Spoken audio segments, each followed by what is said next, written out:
Se você acha que educação financeira é saber poupar dinheiro, por exemplo, se você acha que educação financeira é saber avaliar a saúde de uma empresa, por exemplo, então eu te convido a se surpreender com a minha história no mercado financeiro. Sabe que nem nos meus mais remotos sonhos eu imaginava tudo que pudesse acontecer na minha vida da forma como aconteceu depois dos 36 anos de idade. Eu sempre fui aquele cara que teve sonhos, mas eu nunca imaginei que eu pudesse transformar minha filha, por exemplo, numa princesa dentro do castelo da Disney. Mas não, esse não é um vídeo de ostentação, relaxa, eu vou contar aqui um pouco da minha história, a história de um cara que vem de uma família humilde do interior de São Paulo e que cresceu muito no mercado financeiro depois dos 36 anos de idade. Então fica aqui o convite para você que está chegando agora, para se inscrever no canal, ativar o sininho das notificações, tem muito conteúdo aqui que pode agregar muito valor para você.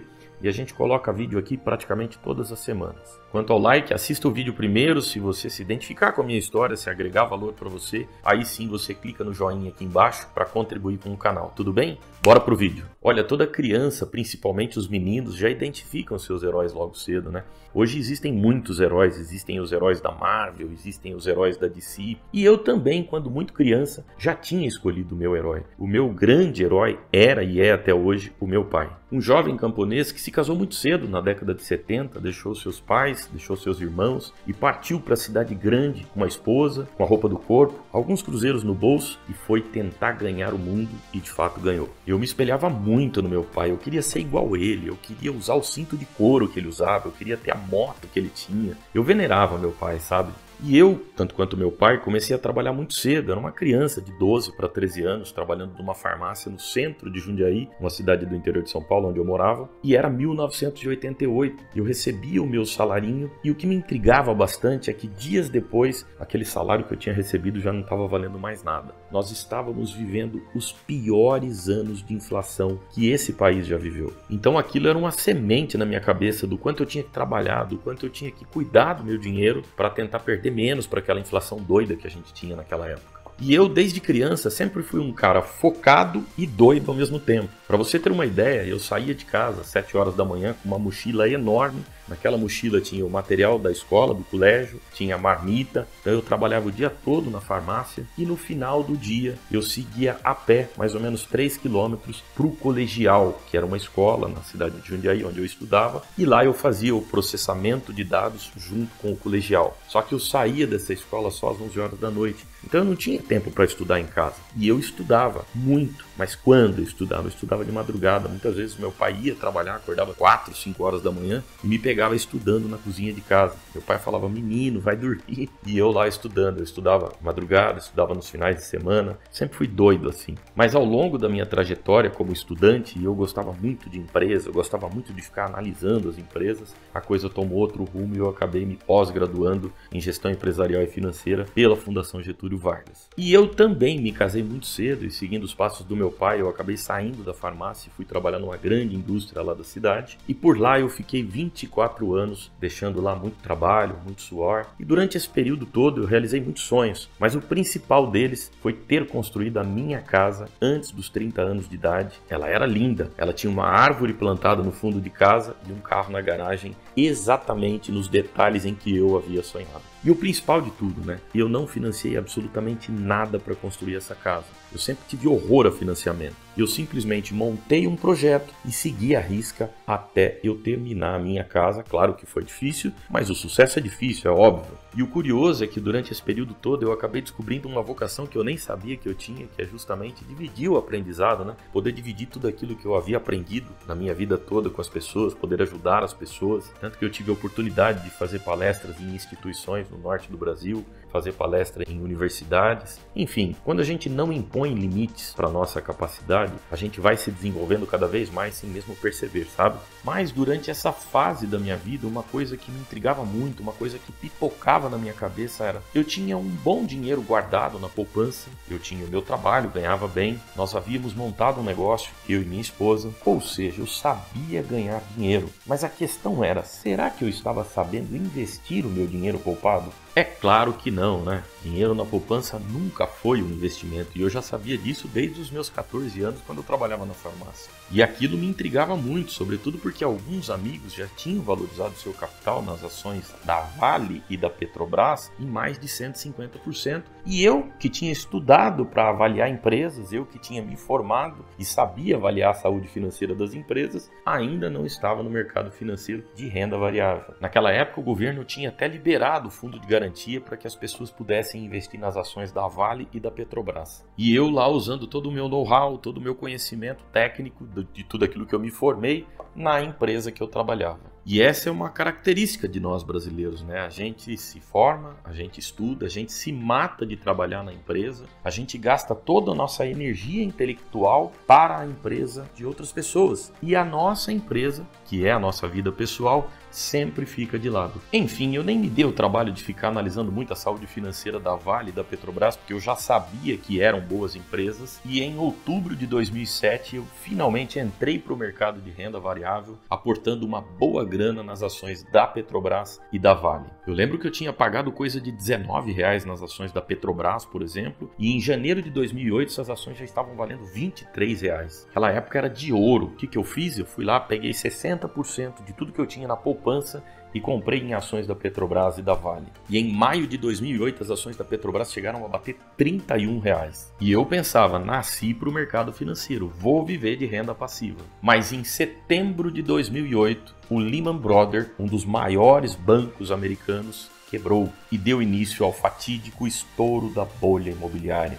Aquela foi uma crise quase que pior do que a crise que aconteceu em 1929 nos Estados Unidos e se alastrou para o mundo todo, assim como também aconteceu em 1929, inclusive no Brasil. E adivinha o que aconteceu com as minhas ações de Vale e de Petrobras? Pois é, derreteram. E pior do que isso, durante anos essas ações não ultrapassavam aquilo que eu paguei e não paravam de cair, até que um dia eu não aguentei e vendi as minhas ações de Vale e de Petrobras, realizando o maior prejuízo financeiro da minha vida. E aí eu passei a pensar que o mercado financeiro não era para mim, não tinha nascido para aquilo. Então, embora deprimido, embora muito triste, eu continuei trabalhando, continuei batalhando nos meus negócios, na empresa em que eu trabalhava, e eu finalmente consegui me recuperar. Depois de alguns anos eu consegui me recuperar. Mas foi em 2012, no auge dos meus 35 anos, a minha esposa estava grávida da nossa Carolzinha, meu filho já era um homem de 16 anos, que teve início a grande virada na minha vida no mercado financeiro. Era fevereiro, estava eu e minha esposa fazendo as contas ali de quando a Carolzinha ia nascer e estava previsto para dezembro, quando o telefone tocou, era meu primo. Emerson, só tô ligando para te avisar que no dia 2 de novembro, eu e mais 2 amigos, vamos juntar as malas, amarrá-las nas motos e vamos seguir rumo ao deserto do Atacama, aquele lugar onde você tem sonho de ir, mas não tem coragem para ir com a gente. Só tô ligando para avisar, tá bom? Olha, como eu disse, eu sempre fui um cara muito focado e doido.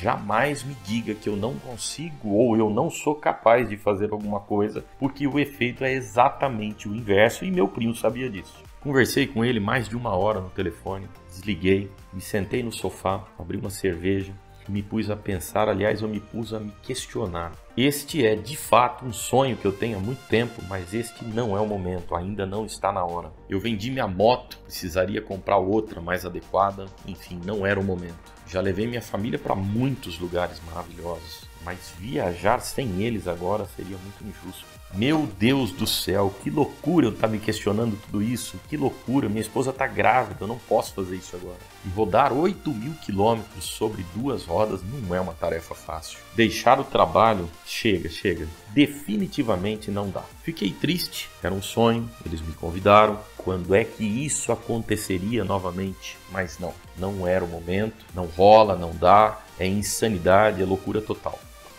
Alguém já te falou que as mulheres têm uma visão muito mais apurada de futuro do que os homens? O homem seja talvez mais racional, mas a mulher, que é mais emocional, quando ela usa a inteligência emocional, nós homens ficamos em total desvantagem. Alguns dias depois ela me chamou para conversar e uma das frases que ela me falou ficou marcada na minha memória para o resto da vida. Ela simplesmente disse: "Só vai, fica tranquilo e vai. Ficaremos bem esperando você." E eu parecia uma criança, cheguei até a chorar nesse dia, mas Amir Klink uma vez disse: "Um dia é preciso parar de sonhar e partir, de algum modo partir." Foi aí então que eu montei um dos maiores projetos da minha vida, um projeto chamado Expedição Atacama Machu Picchu. E como é que eu montei esse projeto? Aliás, precisava montar um projeto? Acredite, fazer uma viagem de moto de 8, 10 mil quilômetros é obrigatório você montar um projeto, você montar um cronograma, porque senão vai dar ruim. E nós estávamos em 2012, eu só tinha duas alternativas. Ou eu ia pesquisar com especialistas em revistas especializadas, em canais de TV, ou eu falaria com alguém que já de fato tinha feito essa viagem. Mas tinha esse alguém? Sim, tinha esse alguém. E esse alguém era o Gil, o nosso amigo Gil, a quem eu devo toda a minha vida sobre duas rodas, que também já tinha feito essa viagem anteriormente e que iria com a gente nessa viagem de 2012. Mas aí tinha um impasse. O Gil havia feito essa viagem por Atacama anteriormente, só que o Gil só tinha se ferrado. O Gil sofreu em cima de uma moto inadequada, o Gil levou malas inadequadas, o Gil tomou água quente no deserto, enfim, o Gil só se ferrou, passou frio. No frio do deserto do Atacama, porque de dia é calor e no final da tarde começa a ficar um frio intenso e ele quase congelou a mão dele no deserto do Atacama. Enfim, eu tinha duas alternativas.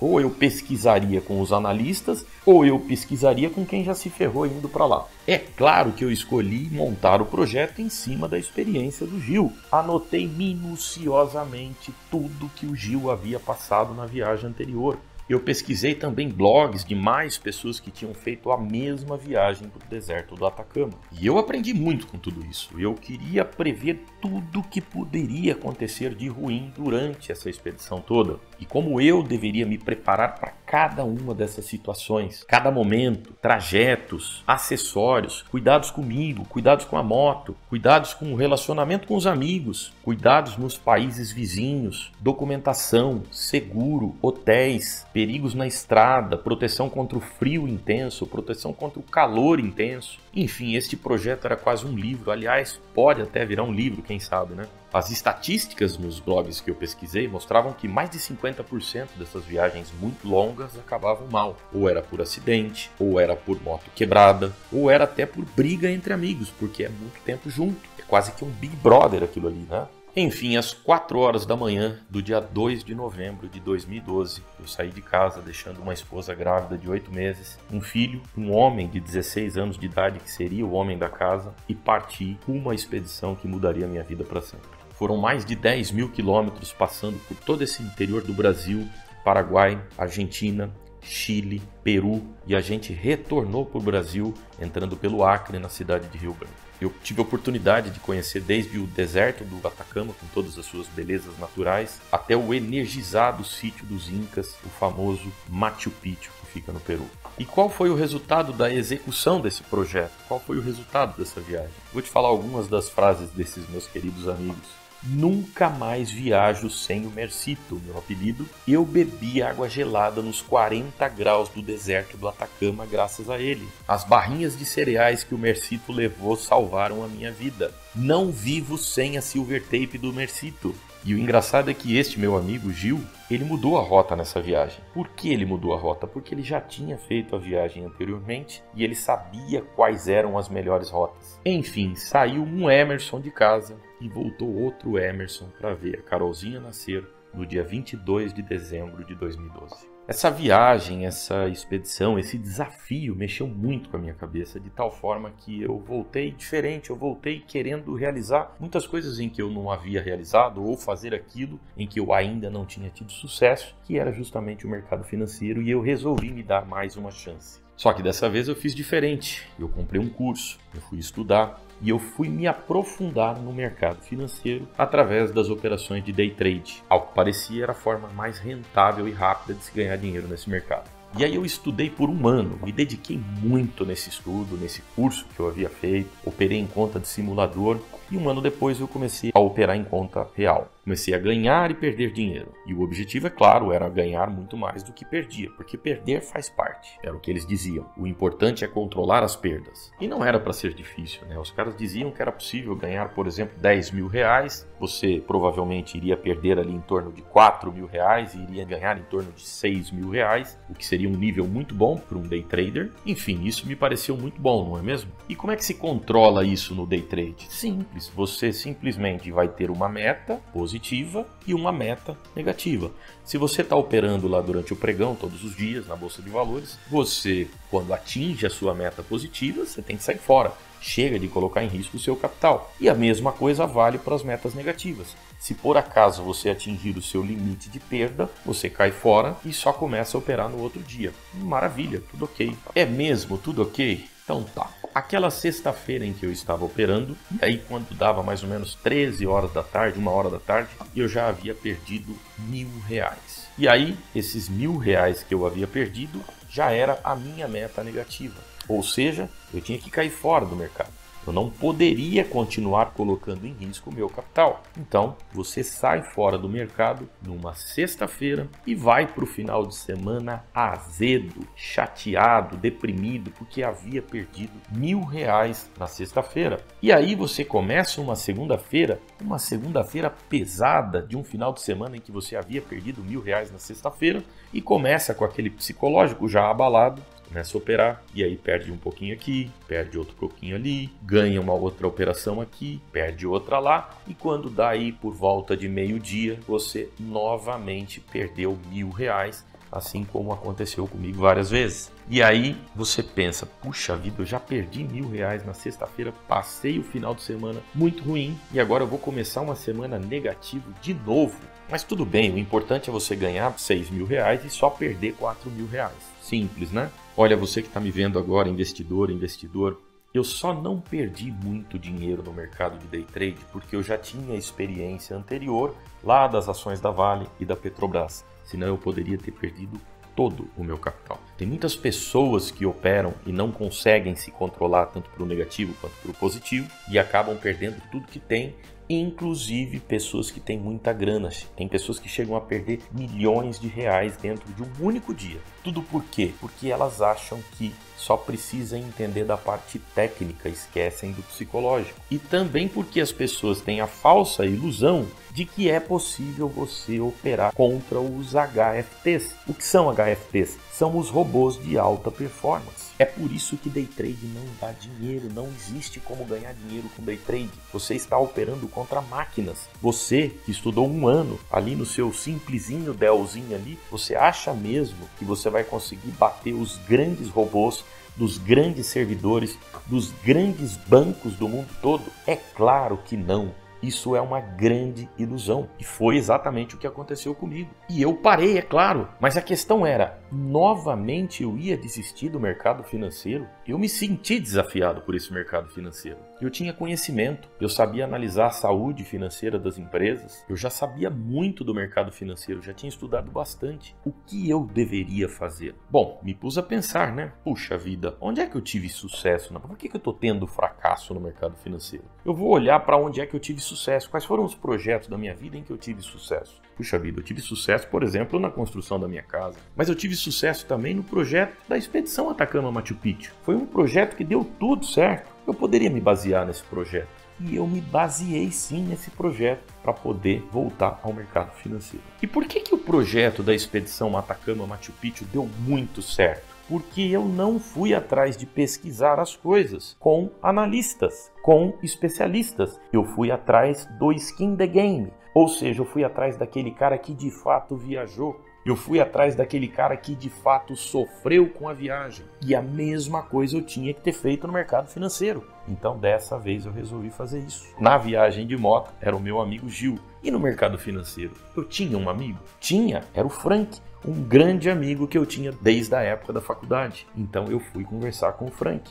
Mas antes de eu contar a grande virada, antes de eu continuar contando essa minha história, anota essa dica importantíssima aí. A maioria das pessoas perde dinheiro no mercado financeiro por 2 motivos. Primeiro, porque não estuda. As pessoas se matam de estudar para entregar toda a sua energia intelectual para as empresas onde elas vão trabalhar e não usam para si, para o mercado financeiro, para os seus investimentos. E também porque essas pessoas vão procurar especialistas, analistas. Você tem que procurar o skin the game, ou seja, aquela pessoa que de fato opera, que de fato está no mercado financeiro. Mas voltando aqui, o Frank, esse meu grande amigo Frank, a quem eu devo praticamente todo o meu conhecimento sobre o mercado de opções, sobre o mercado financeiro. O Frank é meu sócio hoje. O Frank, assim como o Gil, também mudou a rota.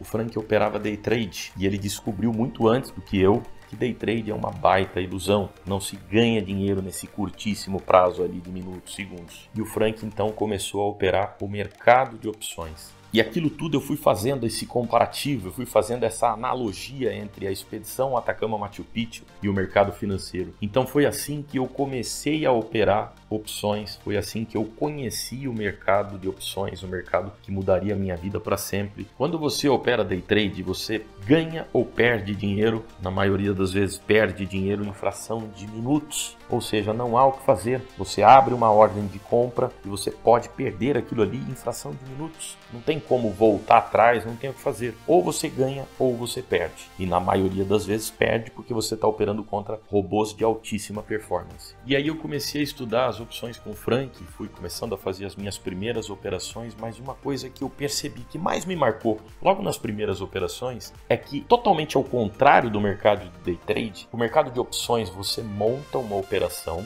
e essa operação ela é válida para um mês. Você vai fazer, na verdade, uma, duas, no máximo 3 operações no mês, que vai te tomar aí menos de 5 minutos cada operação. Nada a ver com o mercado de day trade. São pouquíssimas operações no mês. Mas uma coisa que me marcou muito nessas operações é que você, ao montar a sua operação e o mercado vier contra essa operação, você tem o que fazer. Se você for um estrategista, se você aprendeu a operar as opções de fato, você consegue se preparar para o que pode acontecer se o mercado vier contra. E essa é outra analogia, outro comparativo que eu fiz com a minha expedição Atacama Machu Picchu. Eu quis realmente me preparar para tudo que poderia acontecer durante a viagem. Então foi muito legal comparar esses dois projetos, o projeto do mercado de opções com o projeto da expedição Atacama Machu Picchu. E essa coisa de montar outra estratégia em cima de uma estratégia em que o mercado veio contra, ou seja, que você está perdendo dinheiro, e com essa outra estratégia você consegue inverter a situação e ganhar dinheiro em cima, isso para mim é uma das coisas mais fantásticas que tem no mercado de opções. Eu cheguei a ganhar mais de 15 mil reais numa única operação em Petrobras que eu tinha montado, o mercado vinha contra e aí eu montei outra estratégia em cima. Consegui tirar mais de 15 mil reais em uma única operação. Então eu fui pegando todos os insights que eu tive na viagem de moto e fui aplicando no mercado de opções. E tudo isso aliado à disciplina e à paciência que eu não tive quando eu entrei para o mercado de renda variável, lá com as ações da Petrobras e da Vale, eu fui aos poucos estabelecendo outro patamar financeiro através do mercado de opções na minha vida. E aquilo tudo ia me deixando cada vez mais emotivo, sabe? Porque eu via a transformação acontecendo na minha vida e ao longo do tempo, com essas operações que a gente foi fazendo, a gente foi criando um método próprio de operar. A gente tinha as nossas operações que a gente chamava de segundo salário, porque a gente consegue fazer renda mensal desse tipo de operação todos os meses. E aí, com esse dinheiro que a gente extrai do mercado, a gente começava a usar então para fazer outros tipos de operações que a gente chama de operações mais explosivas. E tudo isso vai criando a bola de neve do bem, porque a gente só conhece a bola de neve do mal, que é quando você fica devendo para os bancos, que é quando você fica devendo o cartão de crédito. Aquilo cresce de maneira estrondosa. E a bola de neve do bem também cresce de maneira estrondosa. E o nosso método de operar foi justamente fazendo isso na nossa vida, a bola de neve crescer. E eu fui demitido da empresa que eu trabalhava, da empresa que eu trabalhei por mais de 24 anos, mas isso não fez tanta diferença naquele momento na minha vida, porque eu já havia estabelecido outro patamar na minha vida através do mercado financeiro. E durante esses anos todos em que eu e o Frank operamos as opções, muitos amigos tendo a gente operar acabavam nos procurando, né, para pedir ajuda, para ensinar, para a gente ensinar eles a operarem e tal, e a gente fazia por bem, né? A gente chegava até a ensinar eles a abrir conta na corretora, né? Porque ter conta numa corretora pode parecer normal para quem já está no mercado financeiro, mas tem muitas pessoas que não sabem, tem muitas pessoas que acham que os bancos são as instituições apropriadas para fazer investimento. Só que essa coisa de ficar ajudando as pessoas, de ficar ensinando as pessoas, foi tomando uma proporção tal que chegou um momento que a gente tinha que profissionalizar isso, não tinha mais o que fazer. E foi assim que nasceu então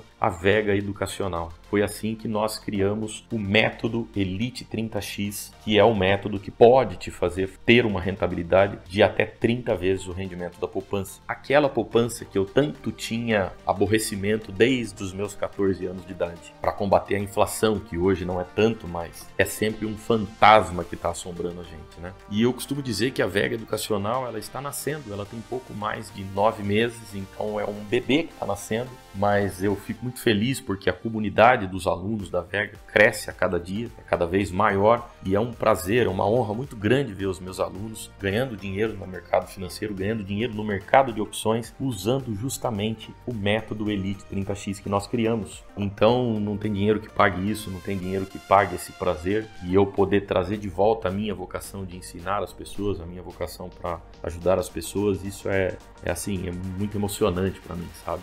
E sobre as viagens de moto, desde 2012 foram mais de 50 mil quilômetros conhecendo esse Brasil, conhecendo praticamente todos os países do Cone Sul. A última viagem que nós fizemos foi a expedição Ushuaia, Terra del Fuego, a última cidade mais ao sul do continente sul-americano. Foram mais de 13 mil quilômetros rodados. Sobre o meu grande herói, eu tive o grande prazer e a grande honra de poder levá-los para comemorar os 50 anos de matrimônio, num lugar bem bacana, bem legal, reunido com a família. Quanto a Carolzinha se transformou numa princesa no castelo da Disney, pro derretimento do papai. O meu filho, eu tenho aprendido muito com ele, e enquanto ele está por perto, minha esposa, minha rainha, ela estava certa quando ela disse: só vai, fica tranquilo e vai.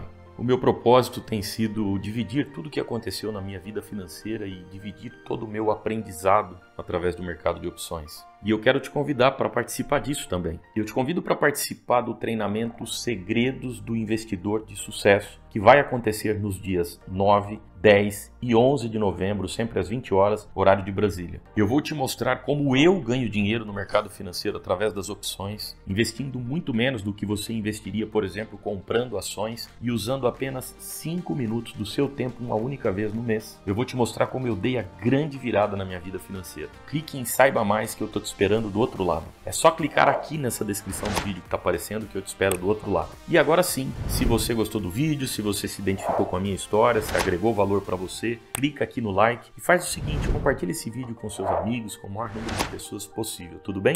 Um grande abraço, fica com Deus e eu te vejo no próximo vídeo.